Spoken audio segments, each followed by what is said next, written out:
한 주 어떻게 잘 보내셨는지 모르겠네요. 좀 코로나가 또 다시 조금 기승을 부리고 있는 것 같아서 마음이 좀 무겁습니다. 어쨌든 뭐 각자 처소에서, 뭐 교회에서는 무조건 마스크 끼고 계시고요. 각자 처소에서 또 필요하시면 당일 컨디션에 따라서 이렇게 예배에 함께 참여하시면 좋을 것 같습니다. 지난주 제가 좀 재미있는 통계 자료를 하나 보게 되었거든요. 큐 리서치 센터라는 곳에서 전 세계 17개 선진국들 국민들을 대상으로 설문조사를 했어요. 한 18,000명 정도가 응답을 했다라고 하는데 이렇게 질문을 했어요. 당신 삶에 가장 의미 있는 것, 당신을 가장 의미롭게 만드는 것, 당신을 가장 가치롭게 만드는 것은 무엇입니까? 라는 질문이었어요. 다시요. 당신 삶에 가장 의미가 있고 당신을 가장 의미롭게, 가치롭게 만들 것은 무엇입니까? 10초 드릴게 한번 생각해 보세요.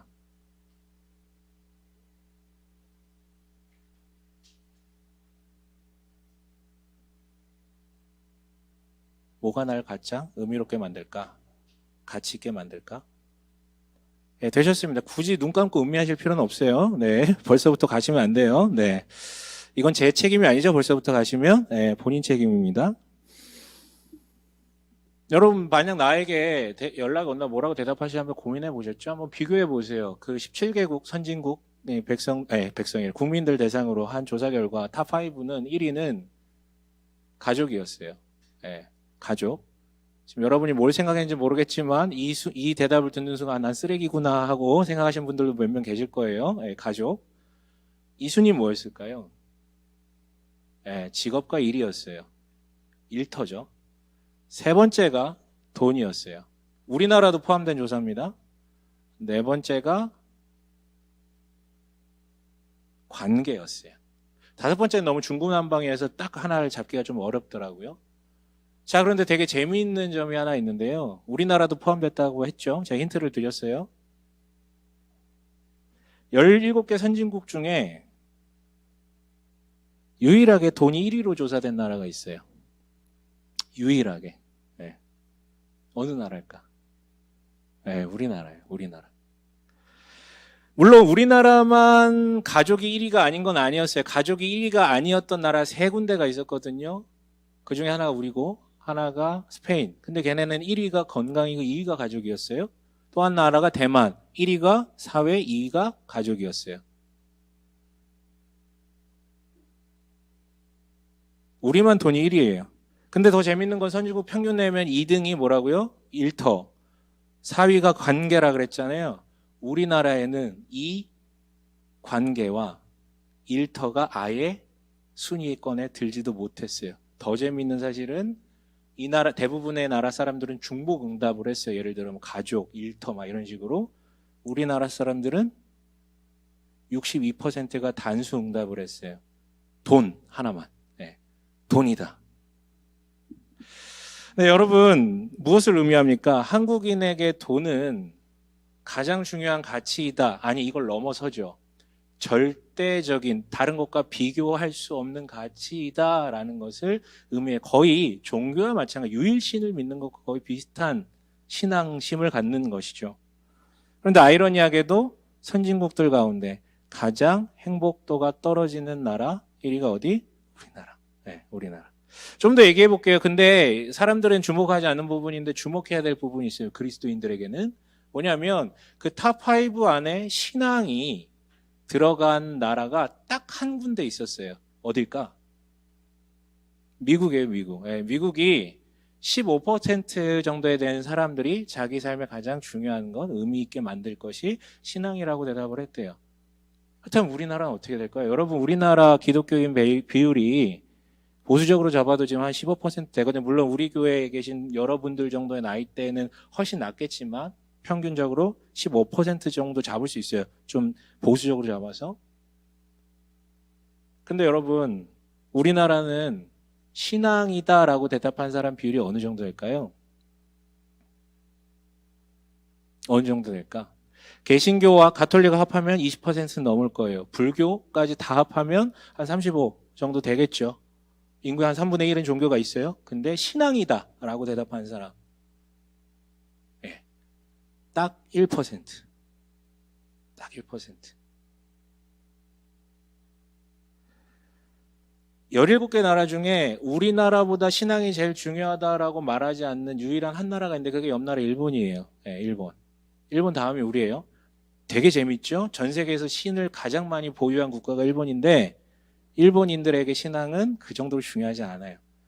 전 세계에서 가장 종교적이라고 불리는 우리나라. 근데 그게 중요하다고 대답한 사람들은 1%밖에 되지 않습니다. 아니 기독교인들이 15%라면서요. 그러면 14%는 어디 간 겁니까, 여러분? 여러분 그러고 보면 통계만 보면 하나님은 이미 돈 앞에 무릎을 꿇었어요. 네. 이미 여러분 어디 나가서 하나님과 돈을 비교하는 것 자체가 웃긴 시대가 되었다라고요. 마지막으로 다시 한번 물어볼게요. 당신 인생에서 가장 중요한 것, 당신을 의미롭게 만들고 가치롭게 만드는 그것이 바로 무엇입니까? 1% 안에 들어가시나요? 신앙이라고 대답한? 아니면 나머지 14% 안에 들어가시나요? 우리는 지난 2주 동안 45장에서 46장 상반부까지 해가지고 요셉 이야기의 가장 하이라이트 얘기들, 가장 감동적이고 모든 게 다 화합하고 용서하고 막 감동의 쓰나미가 몰려오는 하나님 이렇게 일하셨구나 이런 장면을 봤거든요. 그리고 오늘 읽은 본문 있잖아요. 46장 그 다음부터 이어지는 본문은 뭘 기록하고 있습니까? 여러분 아까 분명하게 제가 성경 한번 묵상해 보라 그럴 때 7절부터인가 읽으실 때 당황스럽지 않으셨어요? 족보가 나오잖아요. 그럼 아마 대부분은 슥 넘어갔을 거예요. 마치 중간 광고 나왔을 때 넘기듯이. 만약 유튜브였으면 여러분은 아마 이렇게 했겠죠. 이게 아니 이건가? 아무튼 넘기기. 재미없거든. 의미도 모르겠고. 가장 중요하다고 보이는 그 요셉의 모든 화해의 장면 바로 이어서 나온 게 족보란 말이에요. 그런데 여러분 재미있는 이야기를 해드릴게요. 단언컨대 여러분 요셉 이야기가 37장부터 시작됐는데 37장부터 끝나는 50장까지 중에 아브라함 이야기가 시작된 창세기 12장부터 창세기 끝나는 50장까지 중에 가장 중요한 본문을 하나 꼽아라. 그러면 오늘 읽은 이 족보가 될 거예요. 이 족보가 가장 중요해요. 저 지금 장난하는 게 아니라 정말 사실이 그러합니다. 아니 무슨 중간 광고 같이 별 의미도 없어 보이는 이것에 무슨 의미 부여를 그렇게 합니까? 라고 물어볼 수 있겠죠. 근데 여기서 근원적 질문을 던져볼게요. 여러분 성경은 왜 존재합니까?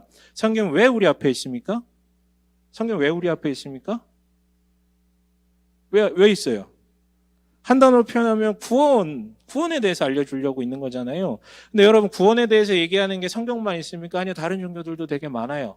다른 종교의 경전들. 그런데 다른 종교의 경전이든 가르침이든 다른 종교들은 다 거의 비슷해요. 결론은 뭐냐면 너의 열심이 필요하다는 거예요. 네 열심이 부족해서 구원에 이르지 못한다라는 얘기예요. 네 수행이 부족해서 네 계율을 지키는 그 행위가 부족해서 열심, 뭐 이렇게 굳게 잡는 그것이 부족해가지고 마일리지가 들쌓여서 깨달음이 미진해서 고행을 덜해서 덜 갖다 바쳐서 그래서 안 되는 거라고요. 그런데 여러분 기독교의 하나님이 주신 이 성경에는 뭐라고 기록되어 있습니까? 너의 열심이 아니라 누구의 열심으로 구원이 이루어지는 것이라고요? 하나님의 열심으로요. 우리가 믿는 그 신이요. 그래서 성경은 구원에 대해서 얘기하는데 그 구원이 이루어지기 위한 하나님이 열심을 어떻게 내셨는지에 대해서 얘기하고 있는 거예요. 그래서 성경은 뭘 얘기하는 겁니까? 그 하나님이 어떤 분이신지, 어떻게 일하셨는지, 그래서 앞으로 어떻게 일하실지 하나님을 알리기 위해서 있는 것이 이 성경이에요. 네, 성경. 그런 의미에서 여러분 오늘 읽은 족보는요. 바로 이 성경이 존재하는 목적에 가장 정확하게 부합한다라고 생각하시면 좋을 것 같아요. 결론부터 말씀드리면 오늘 이 족보는 하나님께서는 반드시 그 선하신 약속을 지키시는 분이시다라는 얘기를 하고 있어요. 다른 말로 우리 익숙한 표현 있잖아요. 신실하신 분이시다. 신실하다라는 게 그 약속을 잘 지킨다라는 뜻이에요. 한결같다. 자, 풀어 설명을 해볼게요. 약속을 지키셨다고 하는데 그렇다면 도대체 무슨 약속을 지키셨다는 겁니까? 아브라함으로 다시 거슬러 올라가 볼게요. 아브라함을 부르실 때 하나님께서 약속을 주셨어요. 몇 가지, 7가지로 분류할 수 있는데 핵심은 네가 복이 된다라는 얘기라고 저는 분명히 말씀드렸는데 아브라함에게 들렸던 가장 현실적인 복은 뭐냐면 아들을 주겠다. 근데 뒤에 가면 이제 민족 너의 자손을 뭐 머리털만큼 바다의 모래만큼 주시겠다, 민족을 주시겠다라고 약속하셨고, 이거를 거의 한 5번인가 반복해서 아브라함이 믿음이 흔들릴 때마다 반복해서 주셨어요. 그 아들 이삭에게도 똑같은, 거의 토시 하나 다르지 않은 똑같은 약속. 민족을 줄 것이다. 민족을 줄 것이다. 그리고 그의 아들 뭐요? 야곱 때도 동일하게. 그래서 여러분 야곱 이야기 중간중간 하나님께서 등장해서 약속하시는데 똑같은 얘기예요. 민족 주시겠다. 민족. 널 거대한 민족으로 만들겠다. 자, 그렇게 야곱의 이야기가 마친 다음에 이어서 요셉 이야기가 등장했잖아요. 근데 우리는 이미 나눴었거든요. 야곱 이야기가 35장에서 끝나요. 근데 요셉은 37장부터 등장합니다.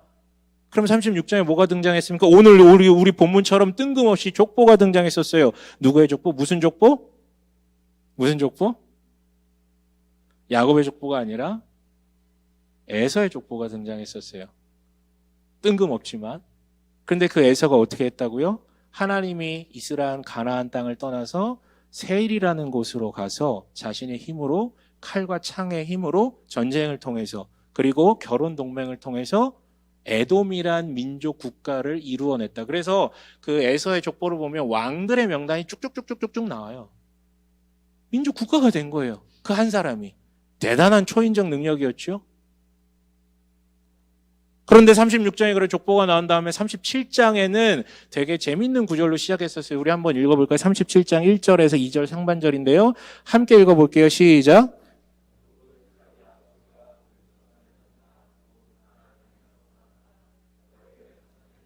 네, 근데 이 야곱의 역사는 이러하다라는 걸 개역개정에서는 이렇게 번역했었어요. 뭐라고요?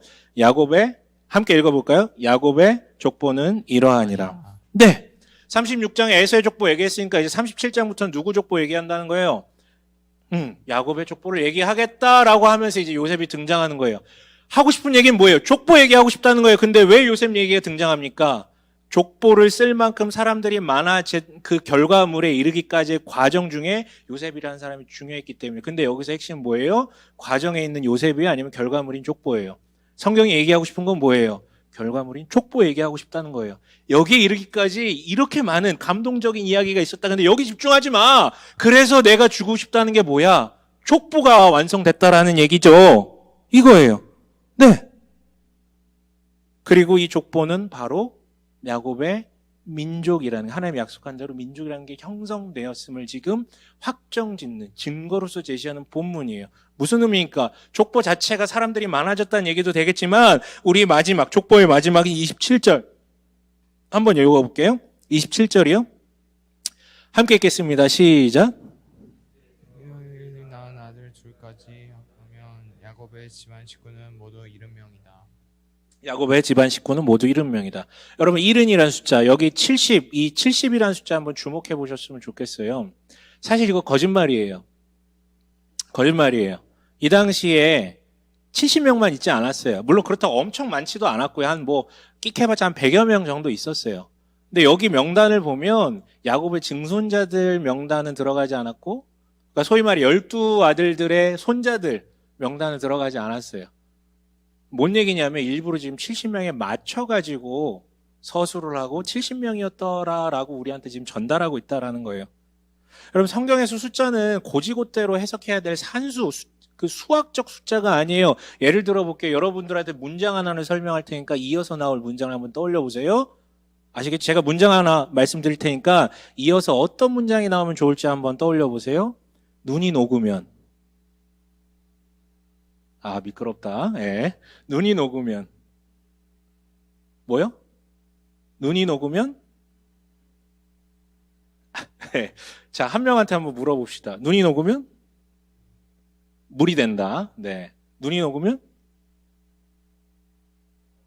더럽다. 예. 네가 더러운 거 아니죠? 죄송합니다. 네. 눈이 녹으면 물이 된다. 이거는 지극히 이과적 사고에서 나온 그냥 사실을 서술한 거죠. 예. 그런데 문과생이, 진짜 진정한 문과생, 저같이 로맨티스트 같은 남자에게 물어본다면 왜 고개를 돌리시나요? 예.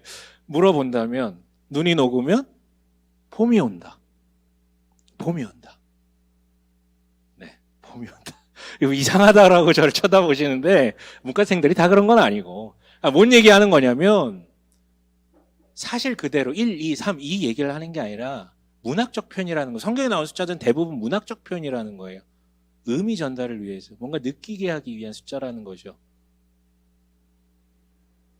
그래서 여러분 70이라는 게 뭐냐면 일명 완전 숫자 만수라고 부르는데 민수 말고 만수, 예, 만수라고 부르는데 그 완전 숫자가 있거든요. 뒤에 민수가 와가지고 그랬어요. 예, 만수라는 게 있거든요. 이게 여러 개가 있어요. 뭐 7부터 시작해가지고 12, 12지파, 12아들, 뭐 이런 12제자들, 뭐 이런 것들. 그리고 70, 7이 있으니까 70.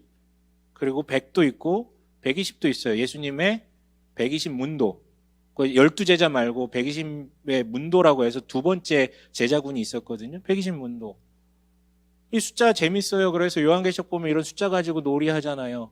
여러분 12 곱하기 12, 뭐 12지파와 12제자를 곱한 건지 잘 모르겠는데 12 곱하기 12 하면 144. 거기에다가 여러분 천도 완전 숫자요, 만도 완전 숫자요. 그래서 사울은 천천히요, 다윗은 만만히로다라고 얘기하는 게 이게 완벽한 사람이다 라는 뜻이거든요.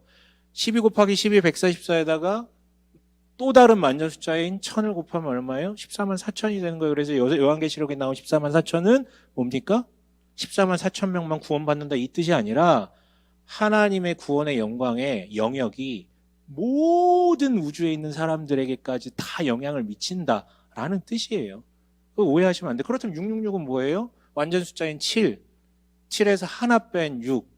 이게 100개, 3개가 연달아 있잖아요. 7, 7, 7에서 하나씩 빼가지고 6, 6, 6. 이게 마귀의 상징이 될 수밖에 없는 게 777은 하나님의 완전하심을 의미한다면 마귀는 하나님처럼 되고 싶었는데 하나씩 모자란 거야. 역설적 존재라는 것을 지금 의미하는 거예요. 숫자 놀이 재밌죠? 성경의 숫자라는 건 거의 대부분 문학적 숫자예요.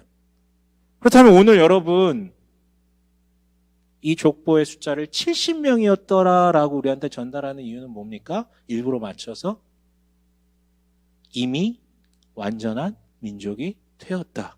하나님께서 아브라함과 이삭과 야곱에게 약속하셨던 그 약속이 오늘 분명히 이루어졌다라는 얘기예요. 물론 여러분 지금 듣는 순간 그거 궤변 아닌가요? 70명밖에 안 되잖아요. 70명이면 훅 불면 날아가는 숫자인데 그게 무슨 민족입니까? 라고 물을 수 있어요. 근데 마치 이러는 거죠. 여러분 이제 2021년에 이제 도쿄올림픽이 있고 2024년에 하거든요. 파리올림픽. 근데 저는 믿음이 있어요. 금메달 하나는 분명히 딸 거라고. 어디에서? 여자 양궁에서. 네. 여자 양궁에서. 남자 양궁은 잘 모르겠고 여자 양궁에서. 한 번도 놓친 적이 없었거든. 그런 거예요. 아직 이루어지지도 않은 미래인데 너무 확실해서 그냥 현실로 대입해도 전혀 무방한 상태. 여러분 내일 해가 뜹니까 안 뜹니까? 떠요. 알아요? 내일 가봤어? 살아봤어? 하지만 이걸 의심하는 멍청이는 없어요. 당연히 떠요. 미래지만 현실이에요. 제가 10년 뒤에 더 멋있어질 것이다. 미래지만 현실이죠. 믿음으로 받아들이셔야 되는 현실. 네. 죄송합니다. 네, 아무튼 왜 고개를 돌려요? 이 시간. 네, 아무튼 그런 거예요. 그런 거. 그래서 여러분 오늘 70명이다라고 족보가 끝나는 것 같은 그 뒤에 서술된 내용들을 한번 보세요. 지금 야곱의 가족들이 다 가나안에서 이집트로 이주하고 있잖아요. 그래서 어떤 조건을 받게 됩니까?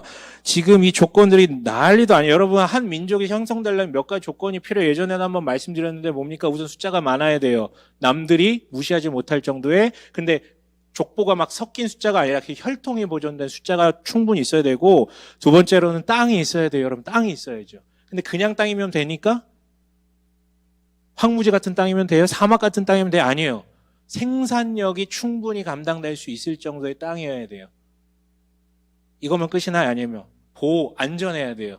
그래서 군사력이 대단하든지 아니면 지형적으로 남이 쳐들어올 수 없는 무슨 섬 같은 데 있든지. 여러분 이거 뭐 필독사라고 하는 총균세 같은 거 보면은 문명의 발달사 보면 다 이런 얘기로 지금 뒤덮고 있거든요. 우연히 그냥 지형적으로 이렇게 돼 있어가지고 풍요롭고 그래가지고 뭐 이집트도 발전하고 이런 얘기들을 해요. 민족이 발전하는 그런 조건들이 필요해요. 이스라엘은 원래 이런 조건들이 없었어요. 가나안 땅은 메말랐고 불안했으며 땅도 없었어요. 그런데 오늘 이집트로 내려온 이 순간부터 조건이 완전히 달라졌어요. 파라오가 지금 야곱 앞에 뭐라고 얘기를 합니까? 6절 한번 읽어볼까요? 47장 6절이요. 함께 읽어보겠습니다. 시작. 이집트 땅이 그대 앞에 있으니 그대의 아이와 형제들이 이 땅에서 가장 좋은 곳에서 살도록 거주지를 마련하시오. 그들이 고센 땅에서 살도록 주선하시오. 형제들 가운데서 특별한 능력이 있는 사람들을 그대가 알면 그들이 나의 짐승을 맡아 돌보도록 하시오. 네. 여러분, 야곱의 가문들이 다 이집트로 내려왔어요. 그랬더니 파라오가 뭐라고 이미 약속했던 거지만 그대로 실천합니다. 내가 너희에게 무슨 땅을 주겠다? 고센 땅을 주겠다. 이게 무슨 의미입니까? 여러분, 왜 이집트에서 문명이 최초로 발달했겠어요? 너무 풍요로워서, 전 지구에서 가장 풍요로워서 그 땅에서부터 문명이 발달한 거거든요. 근데 파라오가 자기 입으로 얘기해요. 우리 땅에서도 가장 비옥한 고센 땅을 주겠다. 니네 거다. 니네 소유다. 어떻게 보면 그 당시 전 지구에서 가장 풍요로운 땅에 지금 무상으로, 은혜로, 내 소유로 그곳을 살아가게 되는 거예요.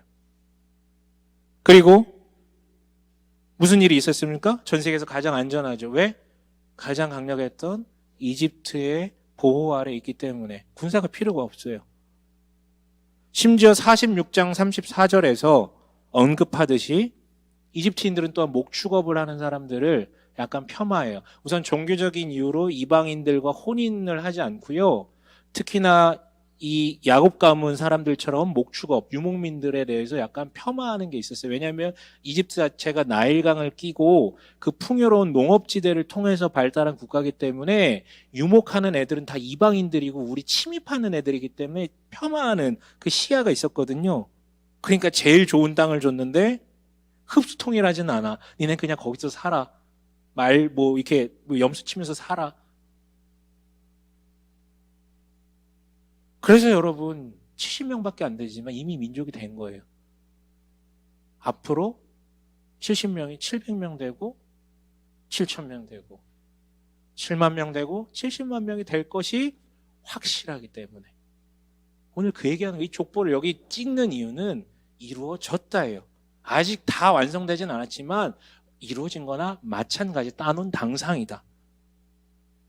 여러분 하나님께서 아브라함으로부터 시작된 이 약속을 분명히 이루셨어요. 물론 시간은 좀 걸렸지만 하지만 우리가 상상할 수 없는 방법, 요셉이라는 사람을 통해 상상할 수 없는 방법으로 상상할 수 없는 크기로 완벽하게 이루셨어요. 에서는 칼과 창과 혼인과 온갖 스트레스 가운데 그거를 자기 나라를 세웠다면 야곱은 가만히 있지만은 않았죠. 열심히 살았죠. 네. 여러분들 얘기하자면 하나님은 어떤 한 인간을 영웅화시키고 싶은 생각이 1도 없으세요. 1도 없으십니다. 그래서 사실 우리는 요셉 이야기를 감동적으로 보고 요셉을 신앙적 위인의 첫 번째, 두 번째로 손꼽지만 다 잊어버리셔도 돼요. 요셉, 야곱, 이삭, 아브라함 다 까먹으셔도 돼요.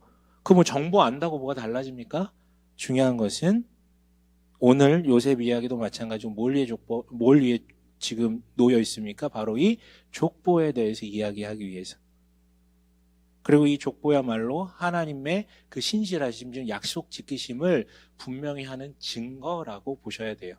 여러분 그래요. 이처럼 성경이 가장 드러내고 싶어하는 메시지가 뭐라고요? 하나님은 그 약속을 분명히 반드시 지키시는 분이시다요. 그래서 성경을 보면요, 여러분 수많은 크고 작은 약속이 하나님으로부터 주어지고 그것이 이루어지는 성취 이야기들이 되게 많이 등장하거든요. 하지만 가장 큰 약속 3가지만 꼽는다면 그 중에 하나가 첫 번째가 오늘 이것을 이루신 그 민족을 주시겠다고 하신 약속을 주셨고 그것이 이루어진 사건이에요. 두 번째는 뭡니까 그러면? 민족이 이루어진 이후에 이놈의 이스라엘이 계속 뻘짓합니다. 안 됩니다. 그래서 또 다른 약속을 주셨죠. 더 큰 약속, 본질적인 약속, 메시아를 보내시겠다. 근데 이것이 이루어졌다라는 것이 복음서의 증언이에요. 예수가 오셨고 그분은 정말 하나님의 아들이 맞고 그 메시아가 맞다. 약속이 이루어졌다예요. 근데 약속이 하나 더 남았어요. 뭐요? 그 메시아가 다시 오시겠다는 약속. 아직 이루어지진 않았지만 앞에 2가지 사실을 분명히 믿는 우리라면 세 번째 약속도 분명히 이루어질 것이다. 아직 이루어지지 않았지만 그거 이미 이루어진 것과 마찬가지야. 따는 당상이다 라고 믿겠죠. 이런 믿음을 가진 사람이라면 오늘을 어떻게 살까요? 이미 이루어진 미래의 근거에서 오늘 살아가겠죠. 내 현실이 이러더라도 조금은 다르게 보고요.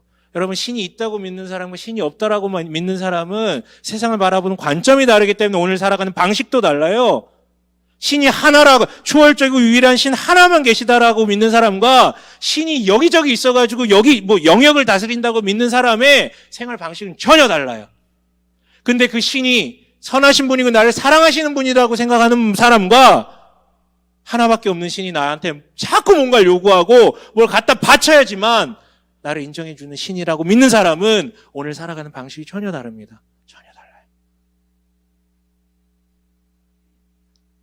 구원을 위해 뭔가를 해야 된다라고 믿는 자와 그가 구원을 이루신다라고 굳건히 믿는 자는 나의 오늘이 다르다고요. 그런데 여러분, 지금 이 모든 논의가 다 필요가 없는 게 우선 믿음이 없으면 의미가 없겠지만 나아가 믿음이 조금 있더라도 우리를 둘러싼 기독교와 충돌하는 또 다른 신앙이 있기 때문에 사실 쉽지가 않아요. 그 신앙이 뭡니까?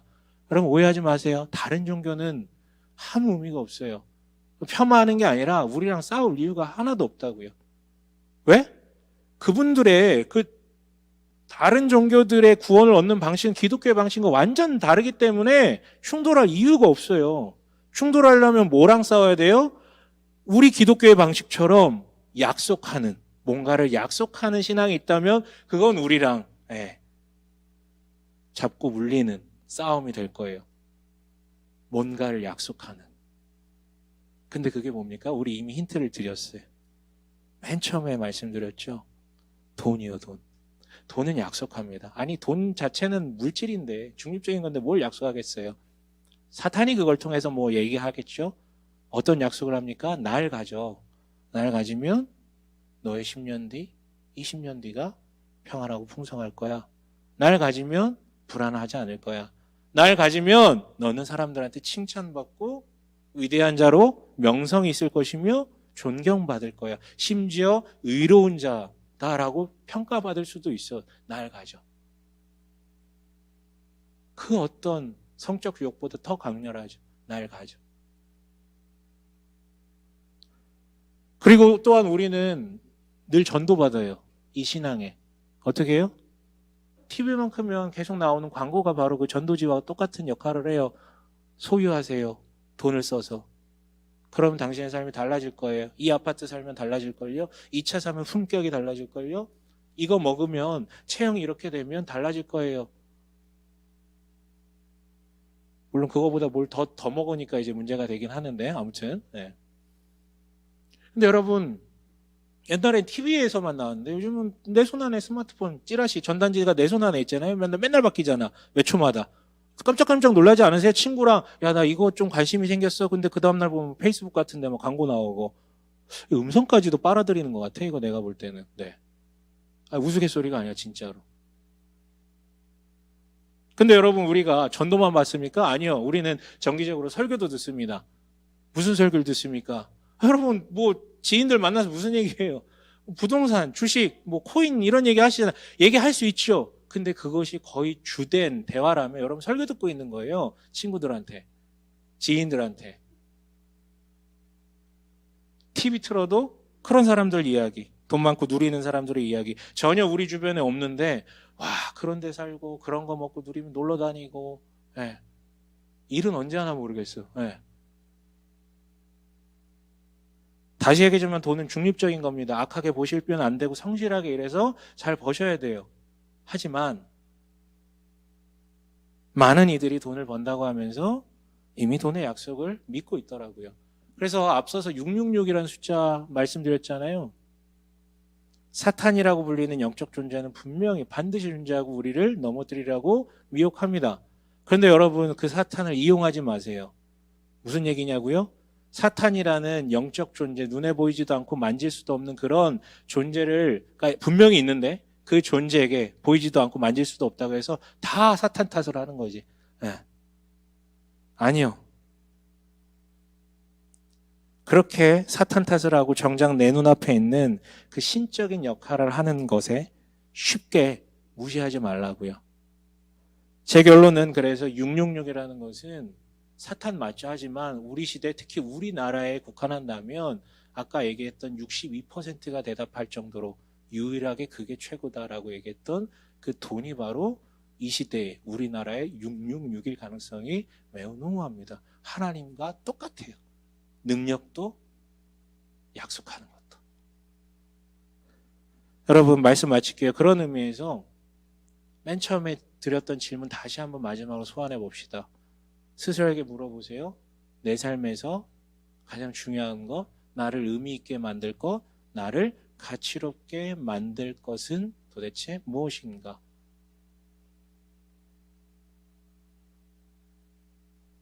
신앙이라고 답한 그 1%에 들어가십니까? 아니면 나머지 기독교인이라고 고백은 했지만 돈이다라고 대답한 14%에 들어가십니까? 아니, 14%는 엄밀히 말하면 어떻게 보면 나머지 99%랑 똑같다는 얘기일 수도 있어요.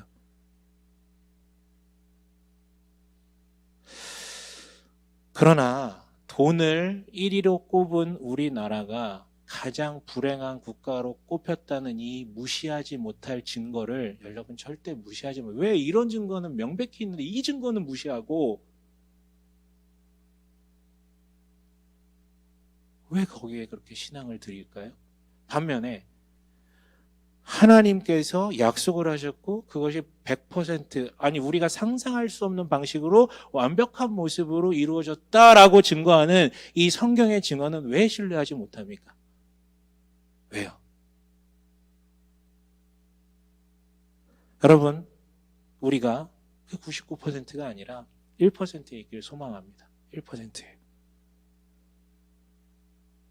약속을 반드시 지키신 하나님을 믿고 오늘을 해석하고 내일을 준비하며 진정한 정말로 이루어지는 그날을 소망하는, 그리고 실제 오늘부터는 우리는 우리 되길 원해요. 그리고 교회라는 것은 여러분 번영신앙에 물들어서 돈을 전하는 통로가 절대 아니에요. 이거 과거 세대들이 참 잘못한 부분들이 많아요. 교회에서 복 받는 얘기만 하다 보니 교회가 오히려 하나님의 약속을 얘기하는 곳이 아니라 돈의 신앙을 전파하는 곳이 되고, 지금도 교회를 끼고 물건을 팔고 하는 행위들이 너무나도 많습니다. 돈 많이 버세요. 네, 돈 많이 버십시오. 하지만 돈은 도구일 뿐 더 분명한 약속이 있음을 말하는 곳이 교회고, 교회 공동체, 그리고 말만 하는 것이 아니라 실제 돈은 필요하지만 더 중요한 하나님의 약속이 있고 그것으로 살아갈 수 있음을 말만 하는 게 아니라 살아내는 사람들을 보는 곳이 바로 교회입니다. 여러분, 그런 교회를 함께 만들고 그런 복음을 말하며 실제 본인이 하나님의 약속 가운데 오늘을 내일을 살아가고 소망하는 우리 되시길 주님의 이름으로 간절히 축원합니다. 아멘.